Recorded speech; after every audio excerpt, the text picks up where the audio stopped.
Bab 35 Ndak boleh ayah. Sebelum Elena sempat mencerna situasi, Adrian melangkah lebar dengan cepat, lalu merebut kalung itu dengan kasar dari genggaman Elena. Matanya menajam, memancarkan kilatan tidak suka yang sangat kentara. Namun di balik tatapannya itu, ada binar kelegaan di matanya karena kalung yang berhari-hari ia cari di kamar itu akhirnya ditemukan. Dengar baik-baik, Nona Elena, aku tidak suka ada orang lain yang menyentuh barang pribadiku tanpa izin, tegur Adrian dengan sinis. Mengapa kau masuk kemari? Tidak sabar tidur bersama denganku? Tanya Adrian berdecak lidah. Elena tak memedulikan ucapan dingin itu. Ia maju selangkah, menatap Adrian lurus-lurus dengan mata yang berkaca-kaca karena syok. Tuan Adrian yang baik, jawab aku jujur. Kenapa? Kenapa foto masa kecilku ada di dalam kalung itu? Mendengar pertanyaan itu, tubuh tegap Adrian seketika menegang. Alisnya bertaut rapat, dan untuk pertama kalinya, Elena melihat gurat keterkejutan yang luar biasa di wajah pria es yang biasanya selalu datar tanpa ekspresi tersebut. Apa maksudmu? Tanya Adrian menatap kalung di tangannya, lalu beralih menatap Elena dengan sorot mata yang dipenuhi tanda tanya besar. Foto di dalam liontin ini adalah foto anak perempuan yang menyelamatkanku dan selama ini kucari. Adrian maju satu langkah, mencengkeram bahu Elena dengan tatapan mengintimidasi namun syarat akan ketidakpercayaan. Bagaimana bisa kau bilang, ini fotomu? Tuan Adrian, aku tidak sedang bercanda. Aku tahu betul itu fotoku. Seru Elena, suaranya naik satu oktav. Adrian justru melepaskan cengkeramannya di bahu Elena, lalu tersenyum sinis. Jangan mengada-ada, pemilik foto ini adalah cinta pertamaku. Gadis kecil yang menjadi alasanku untuk tetap bertahan hidup. Jangan hanya karena besok kita akan menikah, kau sengaja mengklaim identitasnya agar aku. Tunggu sebentar, potong Elena cepat. Dengan tangan gemetar, ia merogoh saku gaun rumahan yang dipakainya, mengambil ponsel, dan dengan cepat membuka folder galeri terenkripsi miliknya. Folder berisi sisa kenangan masa lalunya. Begitu menemukan gambar yang dicari, Elena langsung menyodorkan layar ponselnya tepat di depan wajah Adrian. Lihat ini, lihat baik-baik. Adrian tertegun. Detak jantungnya seakan berhenti berdetak saat matanya menangkap gambar digital di layar ponsel Elena.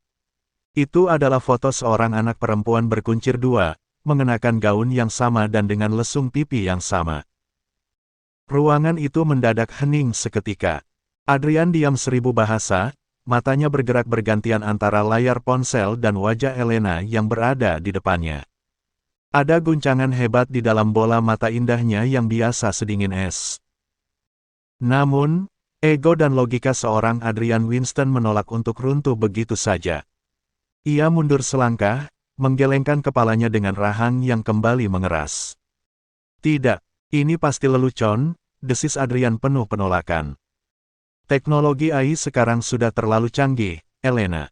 Kau bisa dengan mudah memanipulasi fotomu sendiri agar terlihat seperti foto usang di kalung ini. Kau melakukan semua ini hanya karena ingin dicintai olehku, bukan? Kau ingin aku memperlakukanmu spesial seperti gadis di masa laluku. Elena menatap Adrian dengan pandangan tidak percaya. Ai, kau pikir aku selicik itu? Lalu apa? Gertak Adrian, napasnya memburu saat ia menatap tajam ke dalam manik mata Elena. Aku tidak akan pernah percaya begitu saja. Jika benar anak kecil di foto ini adalah kamu. Apa kau ingat kejadian di lampu merah malam itu? Kejadian di mana nyawaku berada di ujung tanduk dan gadis ini datang menyelamatkanku. Lampu merah. Lidah Elena mendadak keluh. Ia terpaku di tempatnya berdiri. Kenangan masa kecilnya memang banyak yang kabur karena ia pernah mengalami demam tinggi saat berumur 7 tahun, membuat memori masa lalunya seperti tertutup kabut tebal. Namun, mendengar kata lampu merah dikombinasikan dengan tatapan penuh luka dari Adrian, entah datang dari mana, sebuah kilasan ingatan yang sangat samar tiba-tiba melintas di kepalanya.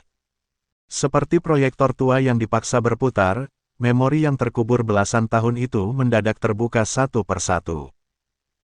Kepala Elena berdenyut nyeri, namun matanya tetap menatap Adrian. Malam itu, hujan gerimis, gumam Elena pelan, suaranya mendadak berubah kosong seolah ia sedang ditarik kembali ke masa lalu. Adrian menyipitkan matanya, mendengarkan dengan seksama. Aku sedang berdiri bersama Kak Bianca di depan toko buku dekat lampu merah, lanjut Elena, air matanya perlahan menetes tanpa ia sadari. Lalu aku melihat ada sebuah mobil hitam yang pintunya terbuka paksa, lalu seorang anak laki-laki gendut di bawah lampu merah, dia hampir diculik oleh dua orang pria berbadan besar. Mendengar kata, anak gendut, pupil mata Adrian langsung melebar sempurna. Jantungnya berdegup sangat liar di dalam rongga dadanya. Aku tidak tega melihat anak gendut itu, lirik Elena menarik napas, mencoba menahan emosinya yang campur aduk. Jadi aku berlari mendekat. Aku ambil batu di pinggir jalan dan melemparkannya ke kepala salah satu penculik. Aku menggigit tangan pria yang membekapmu, lalu aku berteriak sekuat tenaga meminta tolong pada warga sekitar. Suasananya sangat ramai karena lampu merah. Orang-orang langsung berdatangan dan para penculik itu panik lalu kabur meninggalkanku dan anak gendut itu. Elena mengusap air matanya, lalu menatap Adrian dengan senyuman miris. Setelah anak gendut itu selamat, aku langsung ditarik pergi oleh Kak Bianca. Aku bahkan tidak sempat mendengar ucapan terima kasih darinya. Dan malam itu juga, aku menangis semalaman karena kalung perak pemberian mendiang ayahku hilang, jatuh di sekitar lampu merah itu. Elena menjeda kalimatnya, menunjuk kalung yang kini berada di genggaman Adrian. Kalung perak oval itu kini ada di tanganmu. Dek. Adrian berdiri mematung. Seluruh persendian di tubuh tegapnya mendadak lemas, kehilangan kekuatan. Genggamannya pada kalung perak itu melonggar, hingga benda logam itu berdenting pelan saat tergantung pasrah di jemarinya. Dunia di sekitar Adrian terasa berhenti berputar seketika. Suara bising dekorasi dari lantai bawah, embusan angin malam, bahkan detak jantungnya sendiri seolah lenyap, menyisakan keheningan yang luar biasa pekat di telinganya. Anak gendut yang sedang kabur malam itu di bawah lampu merah itu adalah dirinya. Dan malaikat kecil yang mempertaruhkan nyawa untuk menyelamatkannya dan alasan utamanya tetap hidup ternyata adalah wanita yang berdiri di hadapannya saat ini. Wanita yang ia perlakukan dengan dingin. Ibu dari anak-anak kembarannya. Adrian diam seribu bahasa, menatap Elena dengan badai emosi yang kini berkecamuk hebat di dalam dadanya. Tok, tok, tok. Suara ketukan di pintu memecahkan keheningan yang menyesakkan itu. Pintu terbuka sedikit, dan kepala kecil Arsen menyembul masuk dengan raut wajah waspada. Bunda, Arsy sudah mengantuk, tapi tidak mau tidur kalau tidak ada bunda, ujar Arsen. Matanya yang tajam langsung menangkap kejanggalan. Elena tampak pucat, sementara ayahnya mematung dengan tatapan kosong. Ada apa? Bunda abis dimarahi lagi sama ayah. Tanyanya lugas sambil berdiri di antara keduanya. Elena mengulas senyum tipis lalu meraih tangan kecil Arsen dan menggenggamnya erat. Tidak, sayang. Ayah dan bunda cuma lagi bicara soal persiapan acara besok, ucapnya lalu menatap Adrian. Selamat malam, Tuan. Tanpa menunggu jawaban Adrian, Elena membawa Arsen keluar. Begitu pintu tertutup, Adrian pun jatuh terduduk di tepi ranjang. Ia menutup wajahnya dengan kedua tangannya. Wajahnya memerah padam, bukan karena murka, melainkan karena rasa malu yang membakar ubun-ubunnya. Aku nggak ngangka dia adalah orang terdekat Bianca yang selama ini aku cari. Arg. Adrian merasa dunianya terbalik. Benci, keraguan, dan sikap dingin yang ia bangun selama ini runtuh dalam sekejap.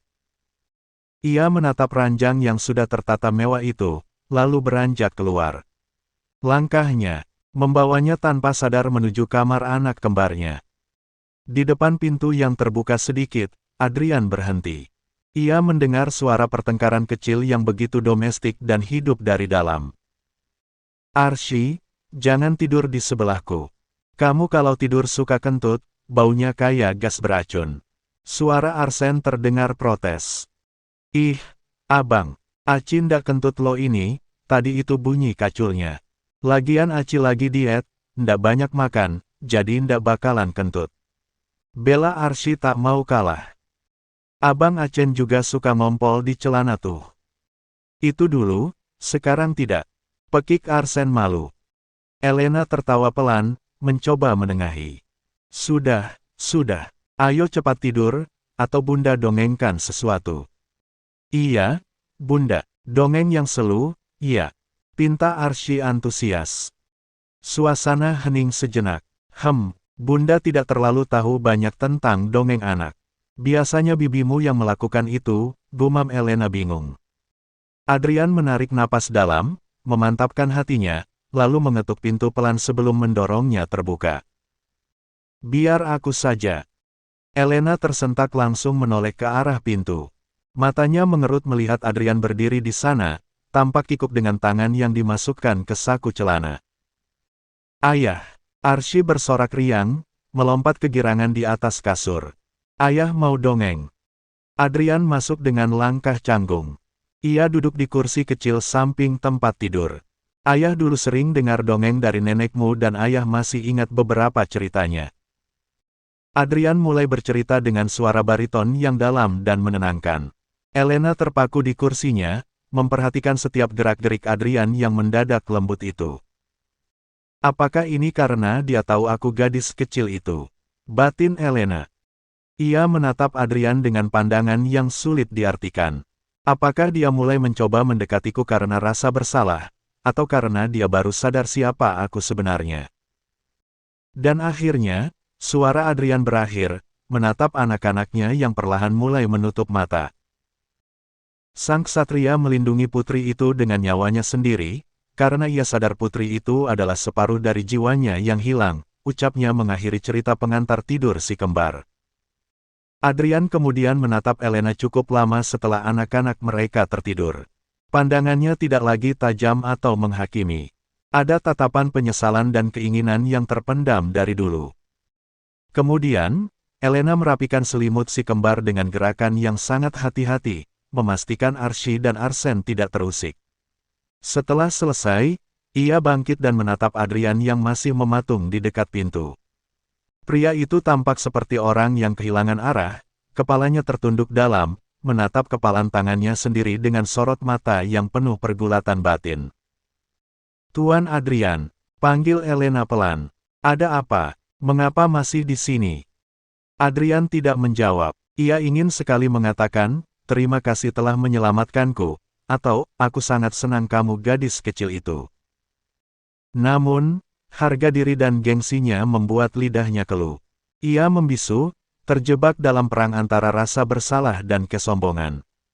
Elena mengembuskan napas panjang. Ia sudah cukup lelah dengan sikap Adrian yang tak tertebak. Sudahlah. Pergilah tidur, Tuan Adrian.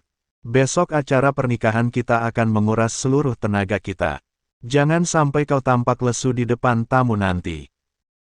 Adrian masih bergeming dan tanpa sepatah kata, ia melangkah mendekat ke arah ranjang dan dengan sangat santai, ia merebahkan tubuh besarnya tepat di samping Arsy, menempati sisi yang seharusnya menjadi tempat tidur Elena. Elena melongo. Apa yang kau lakukan? Itu tempatku. Aku lelah, sahut Adrian dengan mata terpejam, suaranya terdengar malas dan sangat tidak beralasan. Kakiku pegal, aku tidak bisa jalan. Kalau begitu minta bantuan pelayan saja. Protes Elena, mulai kesal dengan tingkah ajaib Adrian. Tidak mau. Kalau kau memaksa, gendong aku ke kamarku sekarang, tantang Adrian dengan nada yang sangat kekanak-kanakan. Elena hampir meledak. Pria ini benar-benar tidak tahu malu. Dengan sisa kesabaran yang ada, ia menarik-narik lengan Adrian. Ia berusaha menyeret pria itu agar bangun. Bangunlah. Jangan bertingkah seperti anak kecil, Tuan Adrian. Namun, CEO Winston itu justru mengeratkan pegangannya pada spray. Karena tarikan Elena terlalu kuat dan tubuh Adrian yang terlalu berat, keseimbangan Elena goyah. Bro. Elena jatuh menindih dada bidang Adrian. Seketika, suasana kamar yang hening berubah menjadi sangat intim. Wajah mereka berada dalam jarak yang sangat dekat, begitu dekat hingga Elena bisa merasakan embusan napas hangat Adrian yang menerpa kulit pipinya. Wangi maskulin parfum pria itu menusuk indera penciumannya, membuat jantung Elena berdegup liar. Wajah Elena memerah padam, lebih merah dari tomat matang. Ia hendak membuka mulut untuk memaki dan menyuruh Adrian menjauh, namun sebelum satu patah kata pun keluar, Adrian bergerak cepat. Dengan satu gerakan tangannya yang kuat, Adrian membalikkan posisi mereka. Kini Elena berada di bawah kungkungan tubuh tegap Adrian. Pria itu menahan berat tubuhnya dengan kedua lengan yang terkunci di sisi kepala Elena, memenjara wanita itu di bawah tatapannya yang kini tidak lagi dingin. Udara di kamar itu mendadak terasa tipis, membuat Elena seolah kesulitan menarik napas. Jantungnya berdebar begitu kencang di balik dadanya, seolah ingin melompat keluar. Mata Adrian menatap Elena dengan sorot mata yang dalam, menelusuri setiap inci wajah wanita yang ternyata adalah penyelamat masa kecilnya itu, wanita yang baru saja ia sadari sebagai takdirnya. Arsy yang terpejam perlahan membuka kelopak matanya lebar-lebar. Ia terkejut begitu melihat siluet pria besar yang menindih tubuh ibunya. Jelep. Ayah, kok masih di sini? Arsy bangkit duduk dengan mata membulat sempurna. Mau tidur sama bunda ya? Adrian dan Elena diam karena napas mereka tertahan di tenggorokan. Adrian bahkan lupa caranya berkedip, otaknya seketika error melihat ekspresi putrinya yang tampak tidak senang. Arsy memajukan wajahnya, menatap Adrian dengan tatapan tajam ala bos kecil. "Ndak boleh loh, ayah. Belum muhlim," seru Arsy dengan suara cempreng yang sangat tegas. "Sana, balik Kamal atau Aci kasih gas belacun." "Mau." "Dek." Tubuh Adrian mendadak kaku, sedangkan Elena seketika menutup wajahnya dengan telapak tangannya karena malu tertangkap basah dengan posisi yang agak memalukan. "Ayah keluar buluan. Jangan dekat-dekat sama bunda dulu. Kalau ndak mau nurut, mau Aci lapor polisi." Arsy meraih ponsel ibunya di bawah bantal. Oke, ayah keluar." "Halo Om Polisi. Di sini ada orang nakal," ucap Arsy dengan nada suara menakut-nakuti karena ayahnya yang masih belum beranjak juga. Tanpa basa-basi lagi, Adrian langsung mengambil langkah 1000, tak habis pikir dirinya diancam oleh darah dagingnya sendiri. Elena yang melihat Adrian kabur hanya bisa tertawa renyah. Arsy kemudian memeluk erat ibunya, tidak sabar melihat ibunya mengenakan gaun pengantin. "Selamat tidur bunda." Bersambung.